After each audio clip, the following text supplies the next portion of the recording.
Listos para nuestra segunda entrevista del día de hoy a las 7:05 de la mañana con Pedro Pablo Peñalosa, periodista especializado en la fuente política y con experiencia en distintos medios de comunicación nacionales y extranjeros. Pedro Pablo, feliz año, bienvenido. ¿Qué tal, Eduardo? ¿Cómo estás? Feliz año, un placer escucharte. Y también a toda tu audiencia un feliz año, ¿no? Un gran abrazo. Igualmente. Bueno, Pedro Pablo, mañana es 5 de enero. Está prevista, la transición de los miembros y de la directiva de la nueva Asamblea Nacional. Sin embargo, Juan Guaidó ha convocado a una movilización en la calle y a través de la llamada consulta popular concluye que, la actual Asamblea Nacional mantendrá continuidad administrativa. ¿Cómo se plantea este año para ti? Incluso, ¿cómo se plantea a partir del día de mañana? Bueno, fíjate, yo creo que uno de quienes quizá mejor ha definido el momento que enfrenta Venezuela es el responsable de política exterior de la Unión Europea, Josep Borrell, ¿no? Él ha señalado, luego de las elecciones del 6 de diciembre, él decía que Venezuela entraba en una etapa de desinstitucionalización. Decía que eso no era bueno ni para el país, ni para la oposición venezolana, ni por supuesto para ningún esfuerzo que busque un camino hacia la democracia, hacia un sistema donde reine el Estado de Derecho, el respeto a la Constitución. Creo que, repito, esa es la etapa donde estamos entrando en este momento. Recordemos que la elección del 6 de diciembre no solamente no fue, reconocida, sus resultados no han sido, reconocidos, es la expresión que más justa para describirlo, ni por la posición venezolana, pero tampoco por buena parte de la comunidad internacional, al menos por Occidente, quiero decir Estados Unidos, las potencias europeas y tampoco el Grupo de Lima, es decir, la mayoría de América Latina, que forma parte también de la OEA. Entonces, tiene ese elemento que pesa allí ya para esta Asamblea Nacional de mayoría chavista. También decía Maduro que esperaba que esta asamblea fuera un espacio de diálogo. No lo va a hacer porque no está representada un sector del país, un sector muy importante, porque la mayoría de las fuerzas de la oposición no participaron en ese proceso. Y creo que desde un principio se entendió que esta elección del 6 de diciembre tenía como objetivo en realidad, anular a la oposición, anular al Parlamento encabezado por Juan Guaidó. Entonces, obviamente, en estas condiciones no estamos hablando de que se esté entrando en una etapa para normalizar la vida del país, para buscar algún tipo de diálogo, de entendimiento, sino, repito, como lo advertía ya Borrell con preocupación, una etapa de desinstitucionalización, de profundizar lo que ya se venía arrastrando.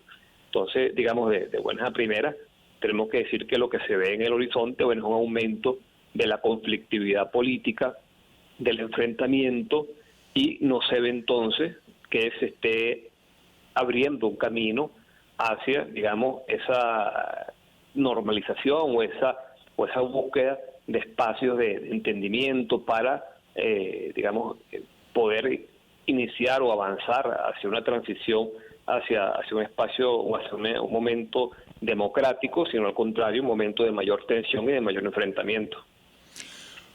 ¿Cuáles son los grandes desafíos para la oposición e incluso las grandes oportunidades?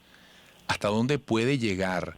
Porque para la Unión Europea, y así lo ha hecho saber, es muy importante que se definan acciones que procuren el mejor ambiente posible de participación ante las regionales, que no son cualquier cosa. Bueno, fíjate, yo plantearía vamos a poner 3 puntos, ¿no? En eso que hablas de la oposición. Hay una cosa básica que es definir una hoja de ruta. Hasta ahora no lo ha hecho. Hubo una reforma del llamado Estatuto de la Transición que en buena medida cambia aquella hoja de ruta de 3 pasos y se concentra y destaca la importancia de poner todo el esfuerzo en buscar una elección con garantías, una elección presidencial y parlamentaria con garantías que permite entonces bueno, abrir el camino para una transición democrática. Pero, bueno, tendrías que definir las acciones que vas a ejecutar, una hoja de ruta, digamos, con mayor claridad, para partiendo de ese punto, bueno, fortalecer la unidad. Una unidad que yo creo que claramente no va por nombres, o que no se construirá alrededor de nombres de líderes, sino a través de, bueno, una estrategia clara que pueda ser, digamos, abrazada, apoyada por la mayoría social y política que forman parte de la oposición. Eso por un lado. Ahora, tú señalabas un desafío que está, digamos, planteado ya para este año, las elecciones regionales, definir si participas o no en ese proceso. Tengo entendido que en la mayoría de los partidos, digamos, hay una mayoría que presiona para participar desde la base, de los cuadros medios, que tienen la aspiración de competir en este proceso, y también la inquietud de los partidos de saber que tienen que de alguna manera, bueno, hacerle frente a ese desafío. Yo te agregaría otro elemento más. También está de alguna manera la promesa, por decirlo así, de renovación de los poderes públicos. Recordemos que el mismo chavismo admitió que el CNE que se escogió el año pasado solamente se encargaría de la elección parlamentaria, pero que luego vendría otro CNE. Ahora ese proceso pasaría por la asamblea de mayoría chavista, una asamblea que, bueno, como decíamos, buena parte de la comunidad internacional, pero también las fuerzas de la oposición venezolana han declarado que es fraudulenta. Entonces, obviamente, eso obligaría a buscar un espacio de negociación, y creo entonces que viene otro elemento de este año, que más allá de las tensiones, el enfrentamiento, obviamente también se hace necesario buscar un espacio que permita retomar la negociación, entendiendo que eso puede generar, la palabra negociación, diálogo, escozor, inquietud, preocupación, por decirlo menos, es un sector importante de la oposición, pero ciertamente, bueno, es un instrumento, un mecanismo que debe buscar utilizar para poder avanzar, dado que claramente el enfrentamiento es imposible aplastar al otro, es imposible borrar al otro. Bueno, que se busque un espacio de negociación, eso sí, una negociación que, bueno, que rinda frutos, resultados, no simplemente sentarse y perder el tiempo, y que uno gane tiempo y que uno simplemente utilice la negociación para buscar dividir al otro y para buscar imponerse de alguna manera, sino, bueno, entender que hay que tener un objetivo claro, que en este caso es la transición hacia la democracia, que se imponga un Estado de Derecho, y eso pasa también por un tema de buscar la negociación.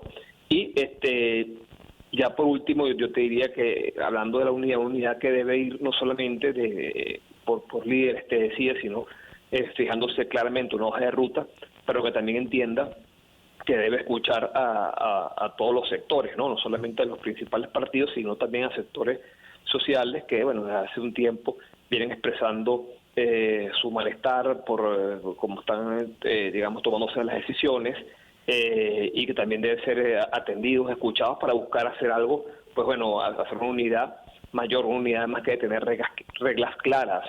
La oposición, desde que se eliminó la mesa de la unidad democrática, digamos, perdió esa instancia de conducción política donde además existían, bueno, unas reglas que debían respetarse.